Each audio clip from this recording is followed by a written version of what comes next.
So if you missed the introduction, my name is Miriam Jaratich Kilimo. I'm currently a PhD candidate in anthropology at Emory University, which is in Atlanta in the US. And I'm also the founder of Higher Ed Prep, which is an educational consultancy to help students, specifically Kenyan students, in applying for graduate education, international graduate education, as well as scholarships. So this can be education in the UK and Europe, as well as the US.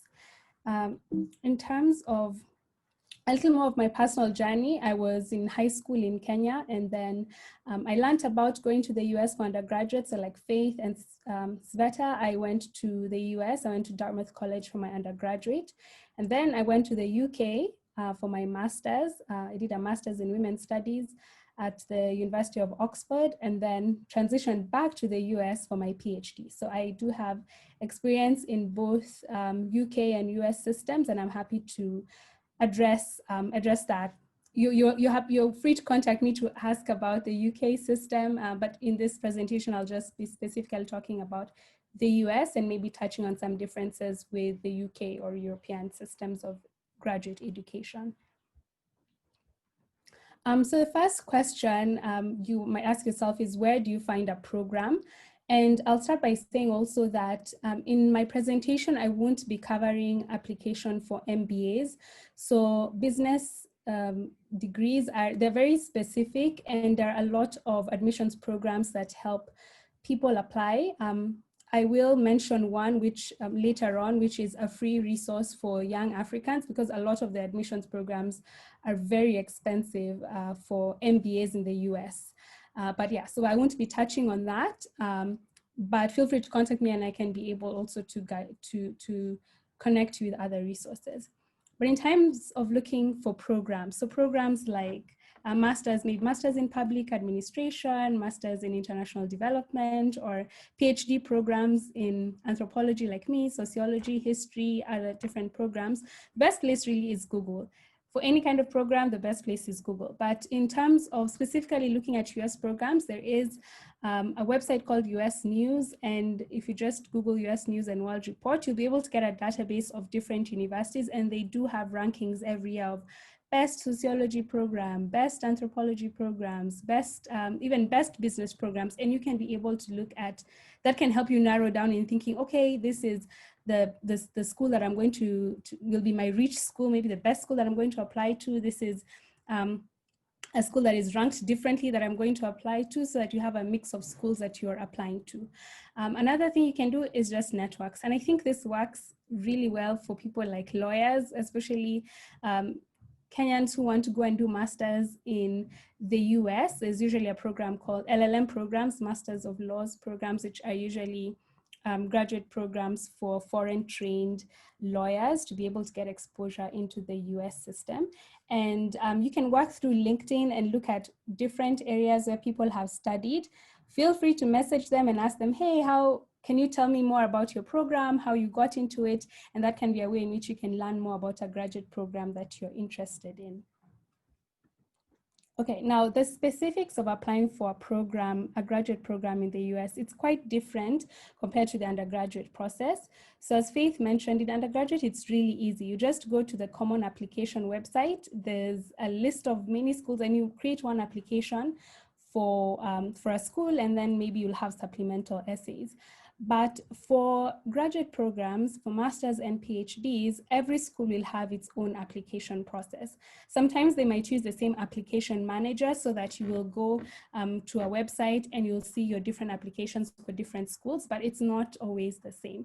So you really have to know, you have to have chosen a program, go to the website, see what the application requirements are, and then see how to apply. Some will accept you a mailed in application, but really the best one is just to use online, because you can be able to, as soon as you've submitted, you know that they've already received it. You don't have to worry about things getting lost in the mail. You can just use the online system, and it's easy for even your recommenders in terms of them submitting your recommendation letter. So once you've identified the process, in general, there are several requirements that many programs will have. The first one is really your academic qualifications. So an undergraduate degree from wherever in the world is usually enough to get into a master's or a PhD program. And yes, in the US, you can apply straight away for your PhD. As Sveta mentioned, she just got into her PhD program without having to go through a master's program. So you'll just need your academic qualifications. Definitely go and see what the program, what the minimum applications are. Usually a second class upper is good enough, but even a second class lower can work. So you just have to go and see what application requirements are, what the academic qualifications requirements are for the program. An important thing also is test scores. So they also do standardized testing at the graduate level. Faith mentioned how you have SATs at the undergraduate level. In the graduate level, you have GREs. In the US, they do GREs. And then you also have something called GMAT. Sorry, I have a plane going where I am. So GMAT is usually for business schools and more quantitative type programs. And then GRE is generally for just general graduate programs. And then because you're applying internationally, you might be required to do the TOEFL. This, you can email the program and ask them if you can waive it, because in Kenya, you studied under, our programs are taught in English, but typically they'll require you to have the TOEFL. All of these tests can be taken from Kenya, and you do them online. Same to the SAT, you have to study for the GREs, and there are several sections. So in GRE and GMAT, you don't do the subject tests at this time. You have sections on writing, but it will be analytical writing. You have a section on verbal reasoning and then quantitative reasoning. So it's really just English and math.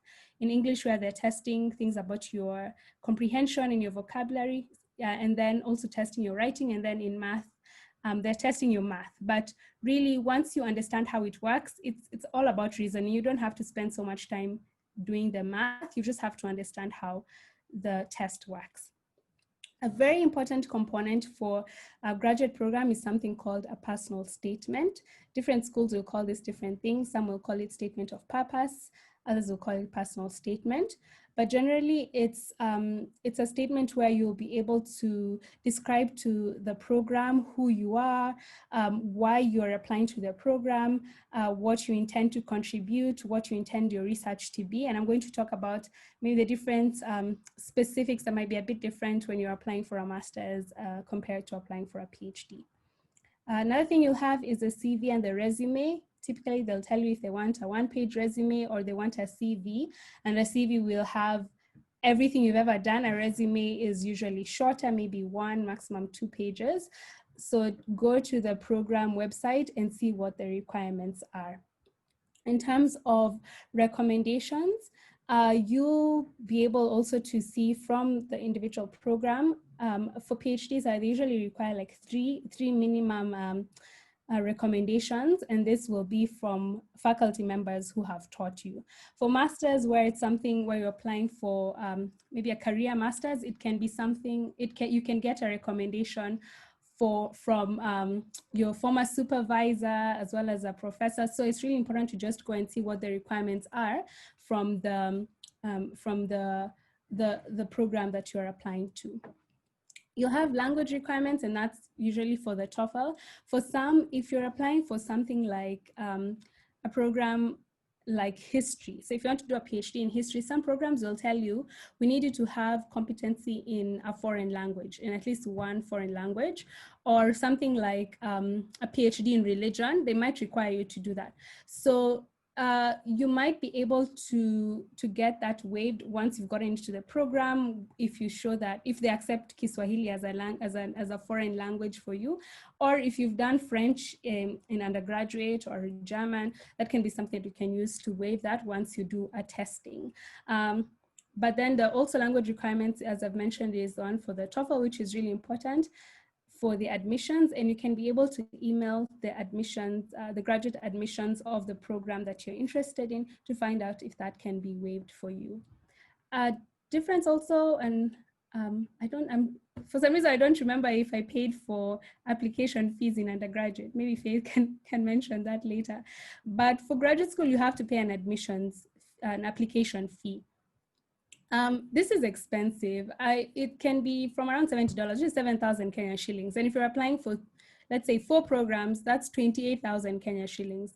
And then the GRE is over 20,000 Kenya shillings. So it is an expensive process. And then you've also not applied for your visa. So if you can email, explain that you're from Kenya, can you please waive my admissions fee or something, you know, just craft your story, encourage them to waive it for you. I was fortunate for myself because I applied to many schools, but I was working with an admissions program, which I'm going to mention later on. And the admissions program was for helping underrepresented students and underrepresented in the US usually means people from underrepresented, like black people of color in general, to help them get into PhD programs. And so they were able to negotiate for me not to pay any application admissions fees, which would have cost me over 100,000 Kenya shillings if I were to pay myself for these schools. So email, ask for a waiver. You don't have to pay, but it's good to know that there is something called application fees and you have to pay in order to apply for these programs. Okay, so I want to mention a little bit about differences that would be from the US system has compared to other international programs, international graduate programs, and I think that would also apply in Kenya. So in the US, you can apply directly from a PhD. You can apply directly from undergraduate to a PhD program. The difference is because in the US, the PhDs are much longer. They take a minimum of 5 years. If you work very, very fast, you can finish in 4 years, but the people who I've seen finishing in 4 years are typically the science people whose experiments really work out quickly and they're able to be done in 4 years. But the minimum is 5 years because the first 2 years you're going to do coursework. And the coursework, usually most programs after the 2 years of coursework, they'll give you a master's. And then the third year, you'll be doing something called PhD exams. So you have exams in the PhD program. And then after the PhD exams, now that's when you'll do your research. If you're going to collect data somewhere, you go and collect it and then you write. If you're just sitting down, maybe you're a PhD in English, you're just reading books, you'll sit down and you read those books and you're going to, or visit archives, and then you're going to write your dissertation. And typically they will fund you for the 5 years. Now in US masters, the masters will usually take 2 years. Some might take 1, but most will take 2 years. And the difference with the UK ones is that many UK masters, in the UK, you have something called a taught masters and then a research masters. And the research masters will take 2 years, and then the taught masters, which is just classes that you're taking, will take 1 year. But in the US, most of them will take 2 years, and then on the second year, you'll either write a thesis or you're going to do a project, and then you're going to graduate from that.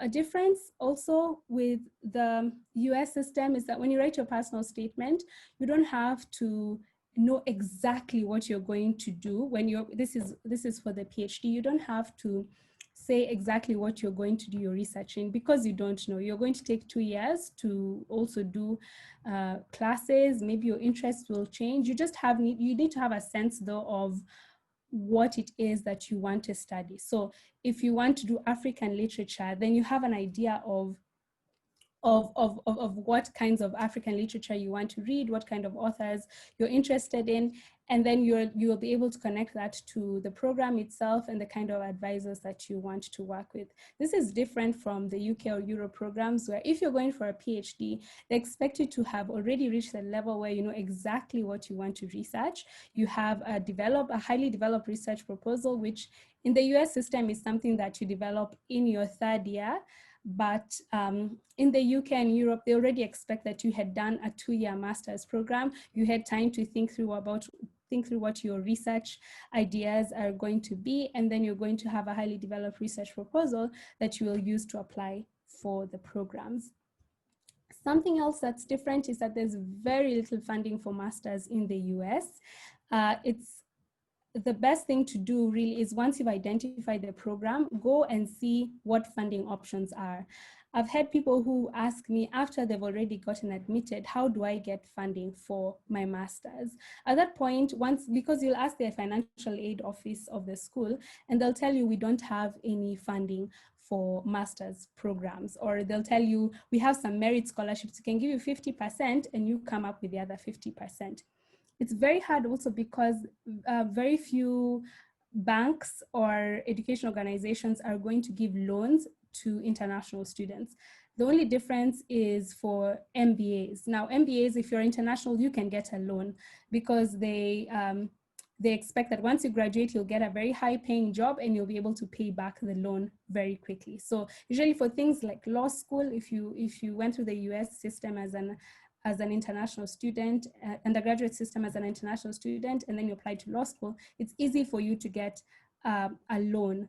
But if you're applying for something like a master's in public health, it'll be very difficult as an international student to secure a loan. And then you might even have to get like someone who's going to guarantee the loan for you. It gets very messy.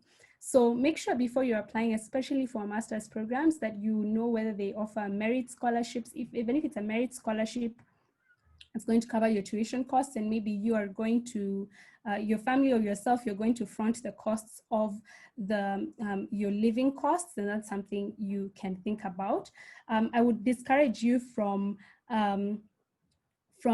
assuming that you're going to get a job that's going to pay enough for your living costs, because in the visa requirements, you're only allowed to work 20 hours a week, and then you're only allowed to work for your school.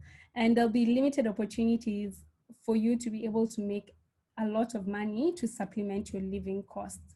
So be careful about that. And then sometimes the visa, the US embassy won't give you a visa if they don't have proof that you are able to support yourself, because they'll think you're using that as a way to just get into the US and then do other things, maybe just work, but they want you to go to the US and then be a student, which is the purpose for which you're applying for your visa. So do your research, find out if the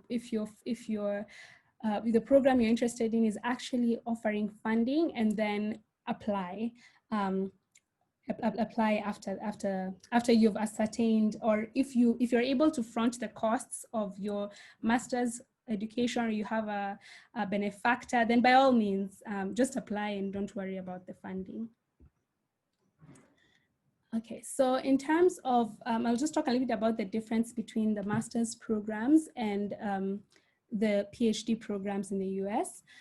So in the master's programs, you have the length of program will generally be around 2 years. You'll have things like Masters in Divinity, which will take 3 years. So just know that in the US, when you're going to study for a long time. So that's something to just, especially for graduate education, just have that in mind and make peace with that if you decide to go to the US.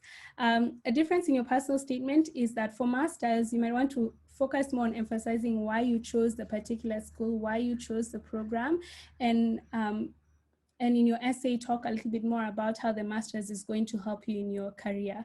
Because if you're applying for a master's opposed to a PhD, they don't necessarily expect you then to go to a PhD and contribute all these new theories to the discipline.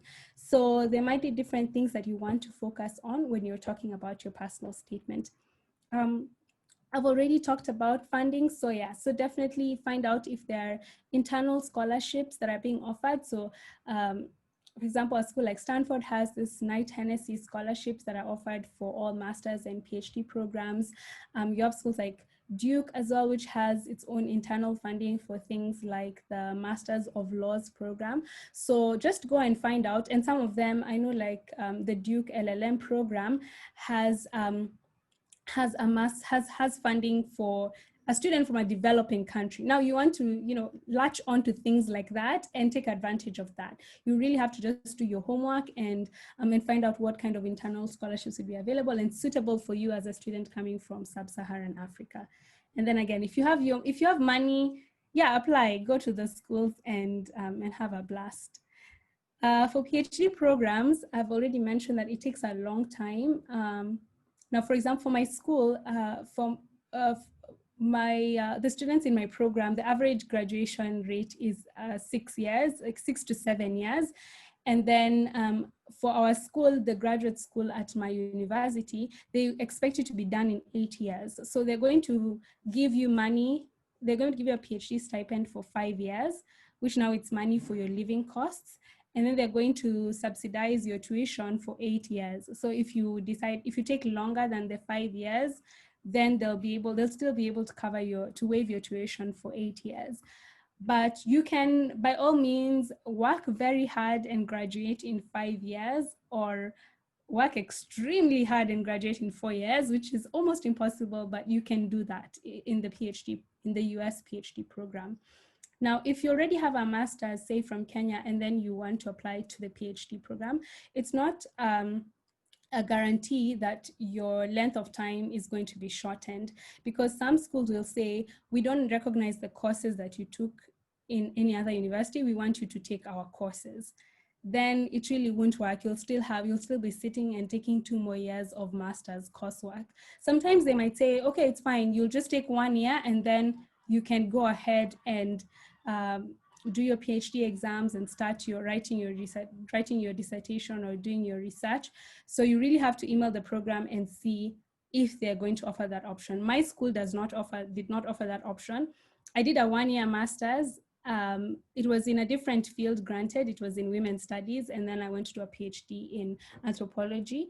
But even if I had done a master's in anthropology, I would still have to take 2 more years of anthropology coursework in my school before I could be able to focus on the PhD part, which is now the writing part or the research part of my program.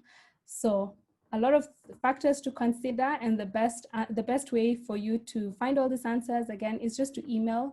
Once you've identified the programs that you're applying to, email them, introduce yourself, say, I already have a master's from X university. What are the kind of requirements that you have for your students who come in with masters? And they'll be able to advise you accordingly. In your personal statement for a PhD, you want to spend a lot of time talking about why you've chosen that particular program and the advisors that you want to work with. So this way you're going to, you have to spend time going through the website and seeing which professors are here and who might I be able to work with. The difference with a master's and a PhD program is that in a PhD program, they won't admit you if none of the professors feel like they can work with you. If you're trying to maybe do research in archaeology in Kenya, but then there's no archaeology professor in that department, they won't admit you, no matter how good you are. It's really about whether they think you're a good fit for their department, because it's a long program. It's a lot of investment on the part of the faculty in you, in mentoring you, in reading the things that you're going to write, in the science of, for example, the science PhDs, in using their own research money to pay you. So they want to make sure that you're a good investment for them, financially, intellectually. And so you really have to be able to tell them, hey, what I'm going to do in my PhD research is connected to the research that this particular advisor does or this other advisor does. It's connected to your program in this way because you are, say you're a biocultural program and I'm interested in biology and culture in this ways. That's something in which you need to emphasize when you're writing your personal statement. You also emphasize how you're going to contribute or how you're interested in that discipline. So if you come from English background and then you want to do an anthropology PhD, you will need to be able to say what kinds of anthropology theories that you know or how you've been exposed to anthropology, so that they can see that you do have some interest in the discipline and you're not just applying for the sake of applying. In fact, please do not apply for a PhD just for the sake of being called Dr. Whoever or having a PhD after your name. That's a terrible reason to apply for a PhD. Definitely spend time really thinking hard about whether you want to do a PhD or not, because for many careers, a master's is just enough. So that's what I'll say for that part. For funding, it's much easier to get funding for your PhD in the US than in the UK. In UK and Europe, for many programs, they'll and maybe sometimes the funding will just be restricted to citizens, or there'll be varying the tuition that's charged to international students is a lot higher than what is charged to local students. And maybe for the local students, they'll also have funding from their government for them to pursue. In the US, it's a little more equal. You will have, for many programs, they will have tuition waivers, so you don't have to pay the tuition fees for the PhD. And your work, you'll get money for your day-to-day life through things like teaching assistantships. And teaching assistantships is where you go and you are a teaching assistant for a professor in a class, and maybe they'll tell you every semester you have to help a professor with their class, and that will guarantee your funding. It's not a very nice model because sometimes you don't want to be a teaching assistant. You just want to do your work. So think about that when you're applying to a school. Some schools will not require that. And another one I should have mentioned is also research assistantships, which maybe they expect you to be a research assistant to a professor. So something like political science, you'll be attached to a professor and you'll be looking through their data sets and doing research for them. And then you will get paid because they know that you're working for them. You can find out from the school exactly how the funding model works, because typically it's best if you maybe you just have to do the teaching assistantship for 1 year, 2 years, and then you can spend the rest of your time knowing that your funding is guaranteed, and then you just focus on your work. But do the homework, go to the PhD program. I would advise that you find a program where you are guaranteed funding, at least for the time that you think it will take you to do your PhD. So if it's 5 years, and most will fund you for 5 years minimum, you make sure that at least they cover the 5 years. There will be some external grants that you can apply to supplement, or that will be more than the stipend. Fortunately, there are very few for international students at that level where you are getting money to supplement your income and your stipend. And sometimes you'll find that the money the school is giving you is more than what an external scholarship would give you. But when it comes to things like getting money to do your research, at that point, there's lots of opportunities. I was personally able to get 3 US agencies to fund my research in Kenya. So, and they didn't care about my citizenship. So at that point, it's a really comfortable, PhDs in the US are really comfortable in that you'll be able to get the funding for your daily needs, and then your tuition is waived. And then on top of that, you get money to sustain you to do your research wherever in the world that you are, as long as you spend time, of course, writing a good grant application, working with your university and your professors to be able to create a competitive application. It's really, there's lots and lots of opportunities, I would say, more than other countries. And for me, I did have that consideration in my head about doing a PhD in the UK versus in the US. And for me, it got down to how I felt I had more funding opportunities in the US than in the UK. So that's something that consider and definitely research, because there's still funding opportunities, especially if you get under a research grant in the UK, you'll still have funding opportunities for your PhD. So something that you just spend a lot of time asking around and doing the research to be able to know what's available or not.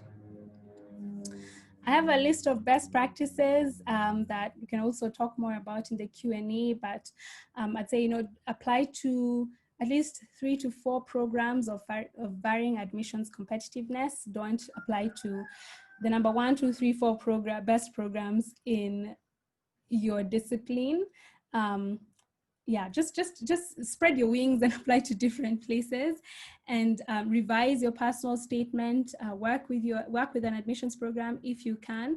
I mentioned I worked with one. It's called the Institute for the Recruitment of Teachers, and I was able to get an advisor who worked with me every week as I was revising my application, my personal statement, and they were able to coordinate for me to get tuition waivers for all the schools that I applied to.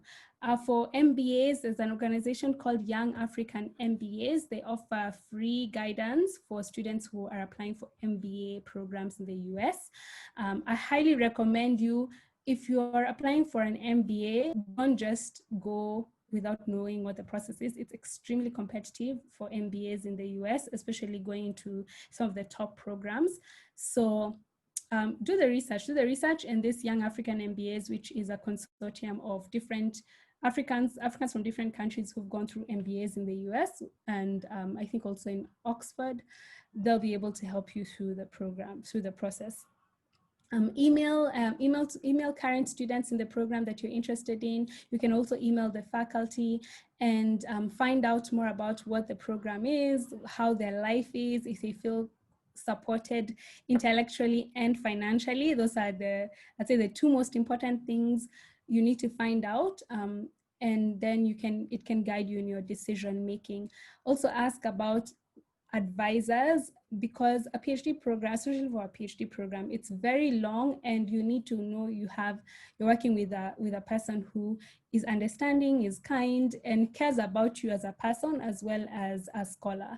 So ask different students about the advisors that they're working with, especially at the point where you have gotten admission maybe you've gotten admitted to all the schools you applied to and you're trying to decide what school to go to. Ask different students how the advisors are. You will typically have an opportunity to meet with the advisors and ask them, ask questions. And if you contact me, I'm happy to share with you a document I made for myself about the kinds of questions I'm going to ask students and the kind of questions I'm going to ask faculty, which really helped me in narrowing down the school that I wanted to apply. I've already mentioned that you need to study for the GRE, and you also need to find out about funding options so that you're not admitted to a great school and you don't know how you're going to fund your education. I usually say, I've never paid for my graduate education, and I don't think anyone needs to pay for their graduate education. So just do the research and you can be able to find opportunities and scholarships that can be able to cover your application. For more information, you can visit our website, highedprep.co.ke. I do have a lot of information about just applying in general, also for scholarships, like scholarships to the UK, scholarships in the UK and Europe, but also happy to answer any questions that you may have about the US education specifically. Follow us on Instagram, and then you're free to email us. And info@highedprep.co.ke for a free consultation session. If you want someone to think through about what your options are and how to begin the process, I'm happy to guide you through that.